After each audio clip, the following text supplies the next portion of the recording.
We live in interesting times. This is Eagle News Weekend Edition, broadcasting from Washington, D.C. I am Eliza Gonzalez, Manglik Mott. Here's a summary of how the coronavirus COVID-19 worked its way around the globe, causing fear and hysteria in several countries. According to the World Health Organization, on December 31, 2019, a pneumonia of unknown cause was detected in Wuhan, China, and was first reported to the WHO country office in China. On January 30, 2020, the outbreak was declared a public health emergency of international concern. The international community has asked for $675 million to help protect states with weaker health systems as part of its strategic preparedness and response plan. On February 11, 2020, the WHO announced a name for the new coronavirus disease, COVID-19. Speaking at the COVID-19 media briefing, WHO Director General Tedros Adhanom said, quote, WHO has been assessing this outbreak around the clock, and we are deeply concerned both by the alarming levels of spread and severity and by the alarming levels of inaction. We have therefore made the assessment that COVID-19 can be characterized as a pandemic. Adhanom said pandemic is not a word to use lightly or carelessly. It is a word that, if misused, can cause unreasonable fear or unjustified acceptance that the fight is over, leading to unnecessary suffering and death. He said, quote, describing the situation as a pandemic does not change WHO's assessment of the threat posed by this virus. It doesn't change what WHO is doing, and it doesn't change what countries should do. Adhanom added, we have never before seen a pandemic sparked by a coronavirus. This is the first pandemic caused by a coronavirus, and we have never before seen a pandemic that can be controlled at the same time. In an effort to help quell hysteria that seems to spread faster than COVID-19 today, we will try to shed light on how coronavirus COVID-19 is affecting the community and how we can protect ourselves from it and why we shouldn't let the scare take over our lives. We will share with you an interview with internal medicine physician and former virologist Amorsolo Sugitan Jr. as he explains to us in layman's terms things we need to know about the coronavirus COVID-19. So COVID-19 is now, what it actually stands for is coronavirus disease 2019. The virus that causes COVID-19, as we are all familiar with, is called a coronavirus. So coronaviruses represent a group of viruses that have been discovered in the 1960s. And these viruses are known to infect both humans and animals. And some animals can transmit these coronaviruses to humans. So some forms of common cold are caused by coronaviruses. So we know of at least 4 of these coronaviruses that are causing the common cold. But it has garnered special attention. Probably you're familiar with the SARS coronavirus epidemic that occurred in about, 2003, in the early 2000s. And that one actually infected about 8,100 people worldwide. And among those that were infected, about 700 plus people actually died. And then in 2012, another coronavirus broke out, and it's called the MERS-CoV.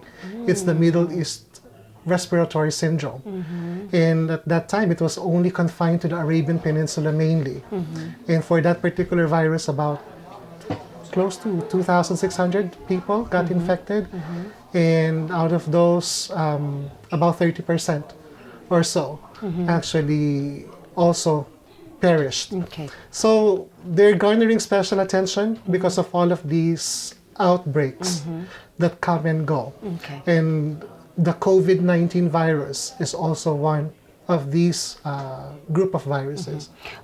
Some may ask how far worse COVID-19 is compared to other known coronavirus diseases. Dr. Sugitan said it is too early to tell, as there are a lot of unknowns about how the virus is behaving. It's hard to tell because there's still so many things that we don't know yet about COVID-19. But in terms of the number of people that is already affected or infected, it looks like it is actually more easily spread. Okay. In terms of the number of people who also get sick, Okay. it looks like it's also on its way there. Okay. But there's just a lot of unknowns with this particular virus that it's too early to say Okay. how it will actually behave. So, but we can just go and look past the other viruses and learn from what they have to teach us. Facing a lot of uncertainties about COVID-19, we ask, is this enough reason to panic? Dr. Sugitan said the unknown sparks fear, and so being informed and educated about the threat is an effective weapon against it.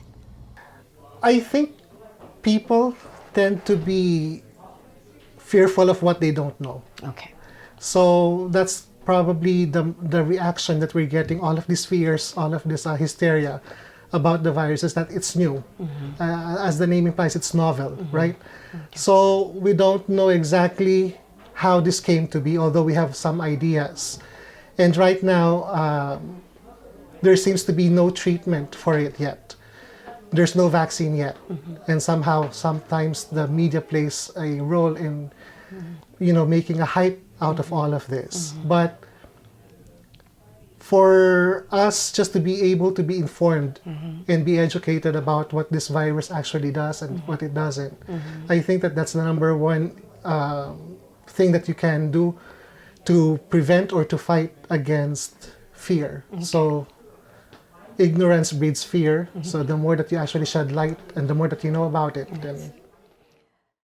Coronavirus COVID-19 symptoms have been compared many times with the influenza virus or the seasonal flu. Dr. Sugitan says these two present very similar cases. And for now, getting our flu vaccine is very important because we are more likely to be infected with it. So with a presentation, if you get infected with the flu viruses, then these are the seasonal flu viruses that we often get, the H1N1, the H3N2, the A, influenza A, influenza B. So the presentation of the cases when they investigated the first few cases of those infected in Wuhan with a COVID-19 virus, they presented almost all of them have fever. Okay. And then about 75% have coughs. Then they also have shortness of breath. And they also have muscle aches. And if you can, as you can tell, all of these are very similar to flu.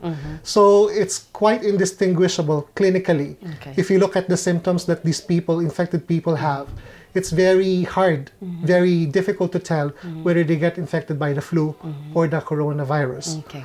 So that's why they were saying, so a lot of experts are saying that we should be more mindful and we should be, at least for now, really be more conscious about our vaccination status against the flu, because that's something that we are more likely to get, to contract or actually to be infected with, rather than the COVID-19. Right now, the race to develop the vaccine to help protect against COVID-19 is on. Dr. Sugitan, a former virologist, explains to us the tedious process in developing one and says it may take months to develop a safe and effective vaccine. I think that the help that the US government has extended to all of the pharmaceutical companies and their collaboration with them is going to have a big boost in terms of the timeline of vaccine production. But typically, when you do have a vaccine, you should be able to manufacture it on a large scale. Okay. So sometimes those technical things are easier to accomplish. But what hampers the development of the vaccine is how are we going to demonstrate that it's safe and that it's effective. And we usually test this first in animal models. And when you give a vaccine, you have to play with the dosing. So you have to find the right dosage that will give you an idea how protective it might be. And when you immunize animals, you have to let them build their own immunity.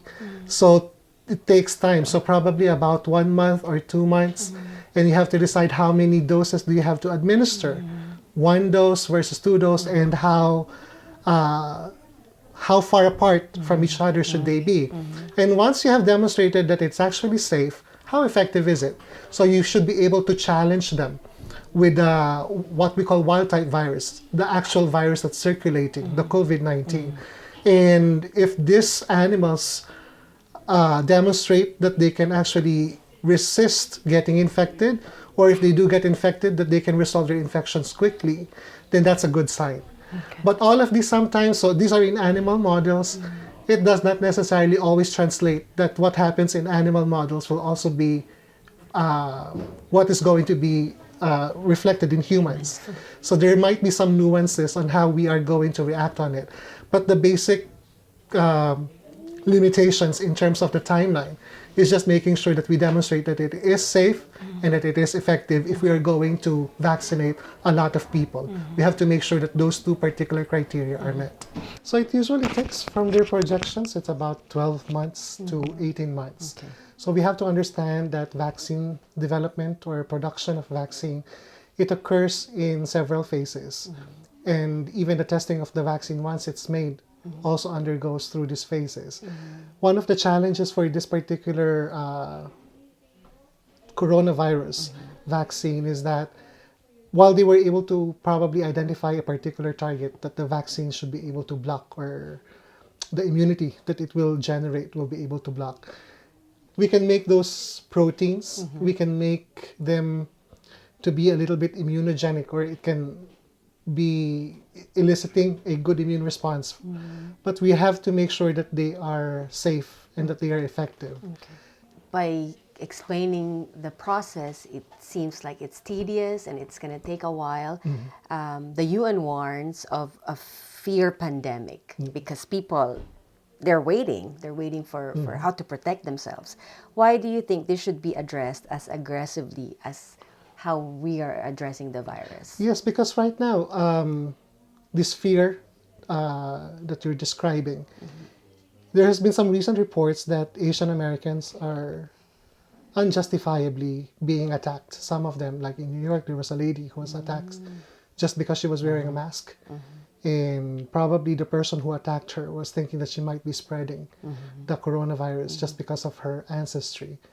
And we have to make sure that we also tell people that this is really not the way that the virus will be. The virus does not discriminate who it's going to infect. And if you don't have any of those risk factors, like if you haven't been to the countries where there's still a widespread outbreak of this virus, Iran, China, of course, South Korea, Italy, then you should be able to be, the risk is really low. So we should not target a particular ethnic group or even Asians because that is unfounded fear. So in terms of fear, we already discussed about if you really don't know what it is, then you really will be fearful of it. And the way to just think about how to approach this is just like any respiratory virus. Okay, you always have to have good hand washing precautions. So make sure that your hands are clean. Make sure that if you have not washed your hands, do not touch your face, do not touch your eyes, your mouth, or your nose.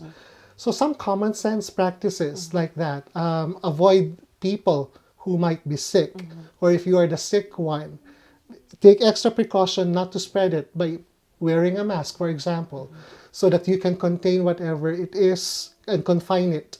Okay, isolate yourself if you can. And you can always go and disinfect the surfaces that are typically used in your home. Probably right now, the phones, your phone, because your phone can just be placed on a surface that is not clean. And then when you're taking a call, you might answer it and it's actually near your mouth, near, touching your cheek. So all of these things add up. So those are the precautions that you would do anyway, if it's just the flu or if it's just a common cold. And just taking the same kind of precautions should be the right thing to do in approaching the coronavirus. You said that the virus does not discriminate. That's when it comes to who it infects. Yes. Right? But the fatalities are mostly the elderly. And the elderly.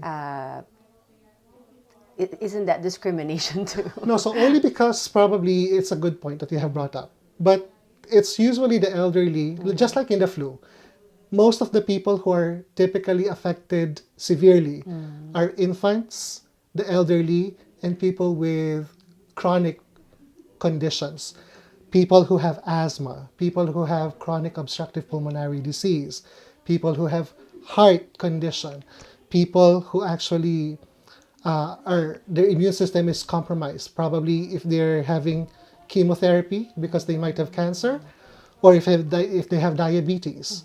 So all of these are risk factors for them to come down. If they do get infected by something like this, then it will take them a little bit longer, or if they have the symptoms, it will be typically more severe because of these other factors that they have. But if you're typically, let's say, a typical healthy person, a relatively young, they don't have to fear that much. I'm not saying that they will not be infected. Of course, there will always be an exception. But if they do get infected, the likelihood that it will just be presenting as a mild infection is higher. So that's why we take precautions when we have these relatives who are not too healthy to begin with. That we protect ourselves, that we have to be more cautious when we're around them, because if they do catch it, then the chances that they will have a more serious condition is greater than if we are the ones who actually get infected. Okay.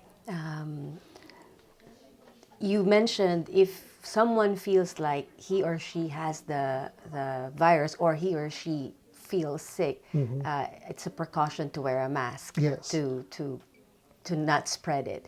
Will masks help also others to protect themselves from Getting it? infected.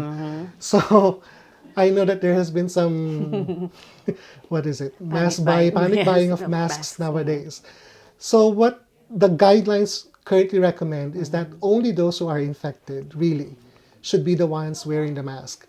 Because if you cough, if you sneeze, you're releasing thousands of droplets of secretions that might contain the virus. So it's not really to protect themselves, but to be able to be, containment of this particular secretion so that they cannot spread it to others. If you're relatively healthy, you wear a mask. What studies are saying is that if you will have to use the mask every 20 minutes, because once your mask gets a lot of moisture, so when you're breathing out, there's moisture in there. And in 20 minutes, this kinds of moisture already affects its ability to filter out some organisms. So it's not going to be useful anyway. So only those who are infected should wear it. And for people who are healthy, just make sure that we still follow all of those precautionary measures that I mentioned a while ago. And if you have to cough or if you have to sneeze and you use a tissue, make sure that you throw the tissue straight into the trash. Or if you have to cough and there's really no tissue lying around, always use the sleeve. The WHO advises the public to take precautionary measures to protect ourselves from getting infected by COVID-19. These include washing hands frequently, maintaining social distance, avoid touching the eyes, nose, and mouth, practicing respiratory hygiene, seeking medical care early if you have a fever, cough, and difficulty breathing, making sure to stay informed and follow the advice given by your healthcare provider. Here are some more ways to disinfect your surroundings. Washing with soap and water for at least 20 seconds is still the preferred way. Because if you just wash your hands vigorously, it's very effective, okay? If you have to use a sanitizer, make sure that the alcohol content is at least 60%, okay? So those will work towards decreasing the number of infectious particles on your hands. But it's also very important that we, as I mentioned a while ago, clean all of those surfaces that will typically get contaminated, even the doorknobs that we use. Make sure to clean those because a lot of people touch them, and if they're not really mindful of where their hands have been, so that is also a potential source of infection. Okay. Is the common flu really more of a concern than the coronavirus? Right now it is, because there's still a lot of people who do not believe that they should get immunized with a flu vaccine every year. They have this myth of if they do get vaccinated with the flu, they will actually get the flu. So that's been a myth that all of the healthcare professionals are trying to combat, okay? But in this particular scenario, you have people who are or who must be protected, as I've mentioned, the elderly, the pregnant women, and all of those who have those comorbid conditions. We should make a real effort to get them vaccinated, because the chances are right now they will have been infected with the flu rather than with a COVID-19 virus. Dr. Sugitan says although the coronavirus does not discriminate who it infects, panic is not the answer. What we can do is to be vigilant and be informed. As WHO Director General Tedros Adhanom says, quote, "We are not at the mercy of this virus. Let hope be the antidote to fear. Let solidarity be the antidote to blame. Let our shared humanity be the antidote to our shared threat." Just stay cool. Stay calm, because this too will pass, okay? If we just add on to the hysteria and all of this fear-mongering, we're not helping the situation.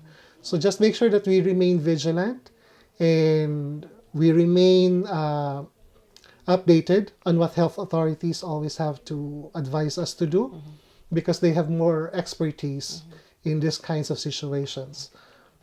As of this broadcast, 19 U.S. states so far have declared a coronavirus emergency, and several schools across the country also have temporarily shut down for 2 weeks in response to the outbreak. President Donald Trump has imposed a 30-day transatlantic travel ban, closing U.S. arrivals to travelers from the Schengen border-free zone, which does not include Britain and Ireland.